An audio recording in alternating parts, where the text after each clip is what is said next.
હમણાં થોડા ટાઈમ પહેલા માંડણ કુંડલાથી બેડીવાળા રોડ ઉપર આવા જ રોડ રસ્તામાં ખાડાના કારણે એક એક્સિડન્ટ થયું.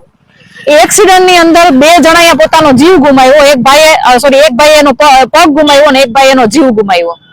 પરંતુ અહીંયાના ધારાસભ્યને અહીંયાની કાંઈ પડી નથી. અધિકારીઓ પણ અહીંયાના સુસુપ્ત અવસ્થામાં છે અને કોન્ટ્રાક્ટરો મજા કરે છે.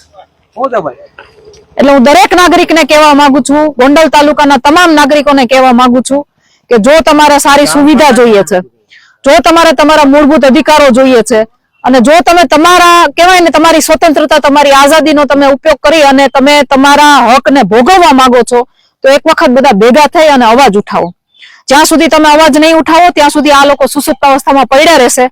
આ લોકોને કોઈ જ ફરક નથી પડતો કે તમે કઈ કન્ડિશનમાં છો, તમે કેવી પરિસ્થિતિમાં જીવો છો, કોઈને કઈ ફરક નથી પડતો. આ લોકોએ ભારતીય જનતા પાર્ટીમાં રહેલા સત્તાધીશોએ તમને માત્ર કીડા મકોડા સમજીને રાખ્યા છે અને તમને એવી જ રીતે ટ્રીટમેન્ટ આપવામાં આવે છે.